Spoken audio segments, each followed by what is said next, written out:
అందరికీ good morning అండి. Bachirao ఏఐఏఎస్ study సర్కిల్కి welcome అండి.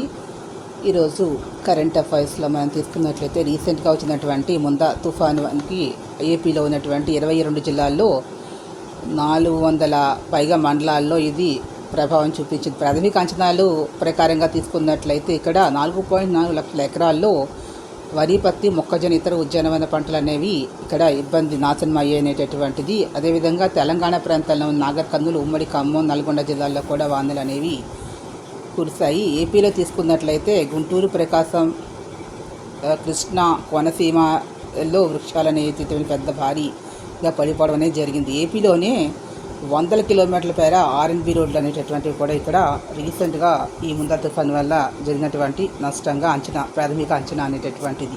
ఇకపోతే క్వశ్చన్ ఫ్రేమ్ చేసే విధానంలో ఎన్సీఆర్బీ రిపోర్ట్ ఆధారంగా అసెండింగ్ అండ్ డిసెండింగ్ ఆర్డర్ ప్రమాదాలు అనేటటువంటిది రిపోర్ట్ క్వశ్చన్ ఫ్రేమ్ చేస్తే highest, lowest, ascending and descending ఆర్డర్లో మనం ఆన్సర్ ఎలా చేయాలి.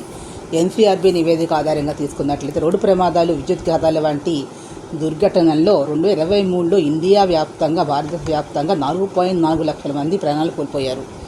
అంటే అంతకుముందు సంవత్సరంతో పోలిస్తే, అంటే 2024తో పోలిస్తే ప్రమాదాల్లో మరణాలు 14,000 ఎక్కువగా. అంటే వరదలు, వడగాల్పులు, శీతల పవనాలు, కొండ చర్యలు వెలిగిపడటం వంటి ప్రకృతి విపత్తులతో పాటుగానే ఆకస్మిక గుండెపోటు తదితర పెద్ద సంఖ్యలో ప్రజలు ప్రాణాలు కోల్పోయారు.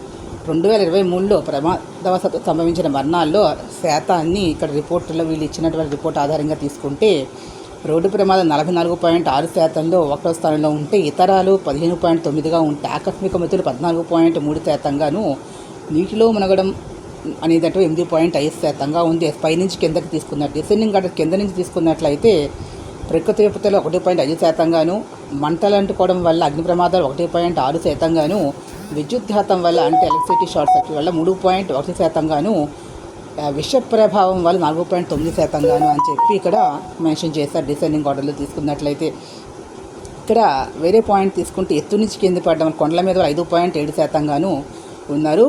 అంటే ఇక్కడ తీసుకున్నట్లయితే మన ప్రకృతి విపత్తుల ద్వారా కేవలం 1.5% అనేది గుర్తుపెట్టుకోండి.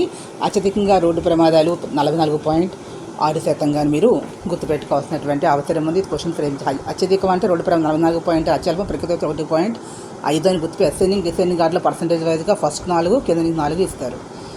ఇంటర్నేషనల్ అఫైర్స్లో కరెంట్ అఫైర్స్ మనం తీసుకున్నట్లయితే ఇంటర్నేషనల్ అఫైర్స్ మీద కూడా సివిల్ సర్వీసెస్లో క్వశ్చన్స్ అడిగేదానికి అవకాశం ఉంది ఖచ్చితంగా. స్టేట్ సర్వీసెస్లో అయితే రేగా రావచ్చు. ఇక్కడ తూర్పు ఆసియా ఈఏఎస్ 47వ ఆసియా శిఖరాగ్ర సభ అనేటటువంటి కౌలాలంపూర్లో అనేది ఇక్కడ జరిగింది. ఇది 47వ సదస్సు అనేది గుర్తుపెట్టుకోండి. ఈ సదస్సుకి అమెరికా అధ్యక్షుడు డొనాల్డ్ ట్రంప్ కూడా హాజరయ్యారు. ప్రపంచ దేశాలని అంతర్జాతీయంగా కూడా ప్రపంచ దేశాల మీద అనేక ఆర్థిక ఆంక్షలు విధించి ఈ సమావేశానికి హాజరయ్యారు అనేది ఇక్కడ మనకి గుర్తుపెట్టుకోవాల్సిన పాయింట్ ఏంటంటే ఉక్రెయిన్, రష్యా, పశ్చిమాసియా యుద్ధాల మీదే ఇక్కడ మెయిన్గా కేంద్రీకృతం అయినటువంటిది. ప్రపంచ దృష్టి అనేటటువంటిది దృష్టికోణం ఏ విధంగా ఉంది అంటే అమెరికా రాజకీయాల మీద, ఉక్రెయిన్, రష్యా యుద్ధము మరియు పశ్చిమాసియా దేశాల యుద్ధాల మీద ఎక్కువగా కేంద్రీకృతమైనటువంటిది. అయితే ఈ విధంగా పొలిటికల్ పరంగా ఉంటే అంతర్జాతీయ ఆర్థిక ప్రగతికి చోదక శక్తిగా, వ్యూహపరమైనటువంటి పోటీకి రంగస్థలంగా ఆసియా అనేది నిలుస్తోంది అనేది ఈ శిఖరాగ్ర సమావేశాల ద్వారా మనకి తెలుస్తున్నటువంటి విషయంగా అర్థమవుతూ ఉంది. అంటే అంతర్జాతీయ వ్యవహారాల్లో ఆసియాని కేంద్ర స్థానంలో తీసుకురావడానికి కృషిలో భాగంగా ఇదొక నూతన అధ్యాయంగా చెప్పవచ్చు. ఆసియాన్ అనేది తూర్పు ఆసియా దేశాల శిఖరాగ్ర సభల్లో 3 అంశాలు అనేటటువంటి మనకి ఇక్కడ అర్థమవుతున్నాయి. ఇందులో మొదటి చెప్పాలి అంటే ఇండో పసిఫిక్ పై అమెరికా దృష్టి అనేది తగ్గింది అనేటటువంటిది. అయితే ఇక్కడ అలా అని అమెరికా ఈ ప్రాంతం నుంచి బయటకైతే వెళ్ళడం లేదు. మలేషియా రాజధాని కౌలాలంపూర్ జరిగినటువంటి ఆసియాన్ సభలో అధ్యక్షుడు పాల్గొన్నారు. అంటే ఈ రెండవసారి అధ్యక్షుడు అయిన తర్వాత స్వదేశీ రాజకీయాలు, వాణిజ్య సుంకాలను అంటే సొంత దేశంలో రాజకీయాల కోసం అని చెప్పి వాణిజ్య సుంకాలు అనేటటువంటి దానికి అధిక ప్రాధాన్యత ఇస్తూ, అంటే వారి ఉత్పత్తులను వేరే దేశాల వాళ్ళు ఎగుమతి చేస్తారే కానీ వారి ఎవరి వస్తువుల్ని కూడా దిగుమతి చేసుకోకుండా, అదేవిధంగా వారి వస్తువులకే అంటే వాళ్ళ రైతులకి అక్కడ ఉన్నటువంటి పరిశ్రమలు స్థాపించినటువంటి వారికి ఆదాయ మార్గాలు తీసుకువస్తూ అక్కడ యువతకి ఉపాధి కల్పించాలి అనే ఉద్దేశంతో కొన్ని ఆంక్షలు అనేవి విధించారు ప్రపంచ దేశాలకి, ఇక్కడ ఇంటర్నల్గా వాళ్ళ రాజకీయాల కోసమని. అయితే ఇక్కడ అమెరికా అంతర్జాతీయ వ్యూహంలో ఇండో పసిఫిక్ ప్రాంతం అనేటటువంటిది చాలా ప్రాధాన్యతగా ఉన్నటువంటిది అనేది స్పష్టమవుతోంది. అంటే స్వదేశంలో ఆర్థిక అవసరాల కోసం అని చెప్పి ప్రపంచ దేశాల మీద సుంకాలు అనేవి అధికంగా విధించడం వల్ల అంతర్జాతీయంగా వచ్చేటట్టు సంబంధాలన్నీ కూడా అమెరికా అనుకూలంగా మార్చుకోవడం కోసం అని చెప్పి ఇక్కడ ఈ సుంకాలు పెంచడం అనేటటువంటి చేశారు. అయితే ఇక్కడ ప్రపంచ దేశాలకు ప్రతివ్యూహాలు రచించుకోవాల్సినటువంటి స్థితి అనేది ఇప్పుడు ఈ ఆసియాన్ సభలో స్వేచ్ఛా వాణిజ్యం, పరస్పర ఆర్థిక సహకారం మీద ఆధారపడినటువంటి ఈ ఆసియాన్ అనేది ఏర్పడింది. కాబట్టి ఈ ఆసియాన్ మూల సూత్రాలకి ఈ విరుద్ధమైనటువంటి అమెరికా యొక్క వైఖరి వల్ల ఆసియాన్ దేశాలు ఏ విధమైనటువంటి వైఖరిని అవలంబించవలసినటువంటి అవసరం ఉన్నది విశ్లేషణాత్మకంగా రాయండి అనేసి క్వశ్చన్ ఫ్రేమ్ చేసినట్లయితే ఇక్కడ అంతకు ముందున్నటువంటి ఆసియాన్ గురించిన ఇది ఒక 47వ శిఖరాగ్ర సమావేశం అని పాయింట్ ఆఫ్ చేసి అమెరికా అధ్యక్షుడు హాజరయ్యారని, ప్రపంచ దేశాల యొక్క దృష్టి 3 పాయింట్స్ మీద ఉన్నదని, అలా అని అమెరికా అనేటటువంటిది తన అంతర్గతంగా తన వ్యక్తిగత అంటే తన దేశంలో ఉన్న అంతర్గత రాజకీయాల కోసం, అంతర్గత సమస్యల కోసం ఇలా విదేశాల మీద భారీ సుంకాలని, విదేశాలు చేసేటటువంటి ఎగుమతులు ప్రతి దేశము అమెరికాకు చేసే ఎగుమతుల సుంకాలను విధించింది అనేది మనకి, అంటే వాళ్ళ వస్తువులను అమెరికా ఎగుమతి చేస్తుందే కానీ ఏ దేశం దిగుమతి చేసుకోదు అనేది, అంటే విదేశీ మారక ద్రవ్యం అనేటటువంటిది వేరే దేశాలకి వెళ్లకుండా ఉంటుంది అనేటటువంటిది అంతర్గతంగా ఇక్కడ మనం గుర్తుపెట్టుకోవాల్సినటువంటి అవసరం అనేది ఉంది. పాయింట్ మెన్షన్ చేసి ఇక్కడ కౌలాలంపూర్లో ఉన్నటువంటి ఆసియాన్తో పాటుగా ప్రాంతీయ సమగ్ర ఆర్థిక భాగస్వామ్య సంస్థ ఆర్సీఈపీ సమావేశం కూడా జరిగింది. ఎందుకు జరిగింది అంటే ఈ సమావేశం యొక్క ముఖ్య ఉద్దేశం ఏమిటి అంటే ట్రంప్ విధానాలను తాము అవలంబించవలసిన అవసరం లేదని, స్వేచ్ఛా విపణి నియమ నిబంధనలతో నడిచే ప్రపంచ వాణిజ్యం, బహుళపక్ష సహకారాన్ని తాము కట్టుబడి ఉన్నామని స్పష్టం చేయడానికి వారి సమావేశాన్ని ఏర్పాటు చేసుకున్నారు అనేటటువంటిది ఇక్కడ మనకి అర్థమవుతూ ఉంది. అంటే ఈ ట్రంప్ విధానాల వల్ల వీరు నష్టపోతూ ఉన్నారు చాలా దేశాలు, అందులో ఉన్న అన్ని దేశాలు కూడా. అంతర్జాతీయ సరఫరా గొలుసు అనే దానికి విఘాతం కలుగుతుంది ఈ ట్రంప్ విధానాల వల్ల అనేసి ఇక్కడ మనం దేశం అనేటటువంటిది వేరే దేశాల నుంచి పరస్పరము కూడా మనం దిగుమతి చేసుకోవాల్సినటువంటి అవసరం కొన్ని ఉంటాయి, కొన్ని ఎగుమతులు కూడా చేసుకునే అవసరం అనేది ఖచ్చితంగా ఉంటుంది. అలా ఉన్నప్పుడే ఇది మనకి అంతర్జాతీయంగా దేశాలతోటి వాణిజ్యము అదేవిధంగా ఆర్థిక సహకారంతో ముందరకు వెళ్ళే అవకాశం అనేది ఉంటుంది. కాబట్టి స్వేచ్ఛ అంటే పరస్పర ఆర్థిక సహకారంతో ముందుకు వెళ్ళాలి అనేసి కౌలాలంపూర్లో ఉన్నటువంటి ఏ సభ అనేది చెప్పింది. బహుళపక్ష సహకారంతో నష్టపోయామని అమెరికా, యూరోపాలు భావిస్తూ ఉన్నా కానీ ఆసియాలో పరస్పర ఆర్థిక సహకారం వల్లనే అభివృద్ధి చెందుతున్నామని ఆసియాన్ ఈఏఎస్లు 3వ అంశంగా చెప్తూ ఉన్నాయి. అయితే అమెరికా కేంద్రంగా ఏకధ్రువ ప్రపంచం నుంచి బహుధ్రువ ప్రపంచం వైపు వెళ్ళాలని చెప్పి చాలా దేశాలు ఆలోచిస్తూ ఉన్నాయి.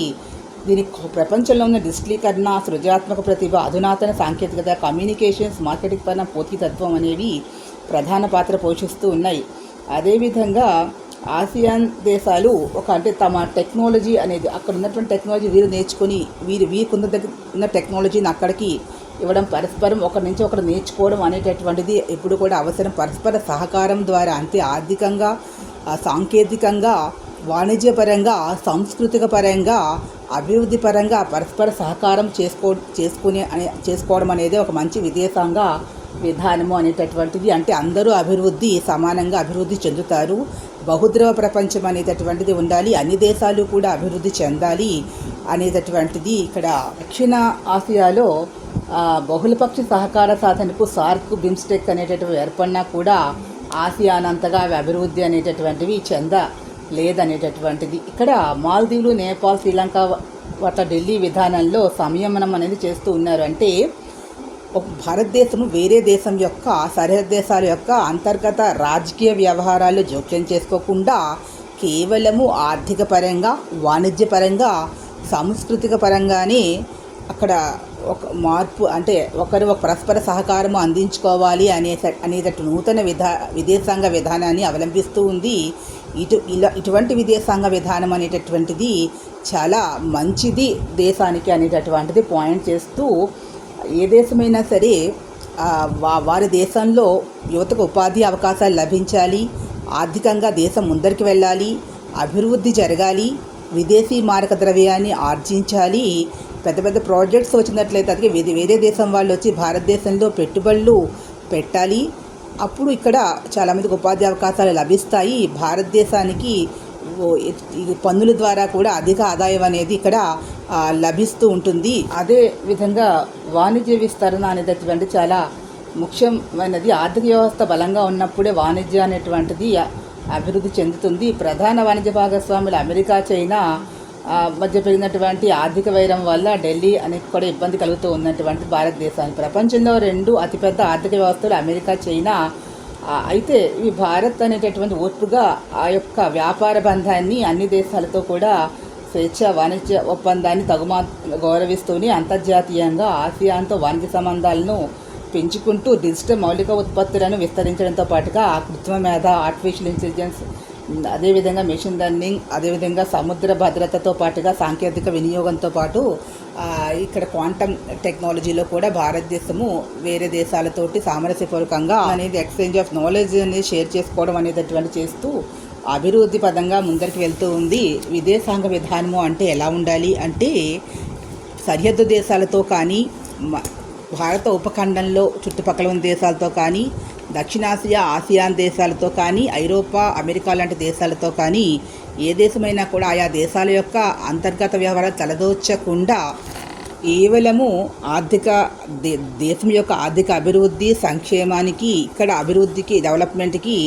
అదేవిధంగా స్వావలంబనగా స్వయం సిద్ధంగా మనమే సొంతంగా తయారు చేసుకునే విధంగా అలాంటి టెక్నాలజీస్ని ఎక్కడైతే దేశాల్లో ఉంటాయో ఆ టెక్నాలజీస్ మనం వారితో ఒప్పందం కుదుర్చుకొని, సహకార ఒప్పందాన్ని అవి నేర్చుకొని మన దేశంలో మనం తయారు చేసుకుంటూ దేశాన్ని అభివృద్ధి చేసుకుంటూ ఆర్థికంగా, సామాజికంగా, సాంస్కృతిక పరంగా, ఆర్థికంగా, వాణిజ్యపరంగా మరియు ఆ యొక్క భారతదేశాన్ని సైనికంగా బలంగా చేసుకుని రక్షణ వ్యవస్థను కూడా బలంగా చేసుకోవాలి. కాబట్టి రక్షణకు సంబంధించినటువంటి ఏవైతే ఉత్పత్తులన్నీ కూడా భారతదేశంలో తయారు చేసుకోవాలంటే ఆ టెక్నాలజీ అనేది ఏ దేశాల్లో ఉంటుందో ఆ దేశాలతో సామరస్యంగా మెలుగుతూ ఆ దేశాల దగ్గర టెక్నాలజీని మనం నేర్చుకొని మనమే అభివృద్ధి చెందడం అనేటటువంటిది ఏకైక ఒక మంచి విదేశాంగ విధానంగా ఉండాలి. భారతదేశం ఆ విధంగా మంచి విదేశాంగ విధానంతో ఉంటూ దేశ అభివృద్ధి, దేశ సంక్షేమంగా ముందరికి వెళుతూ ఉంది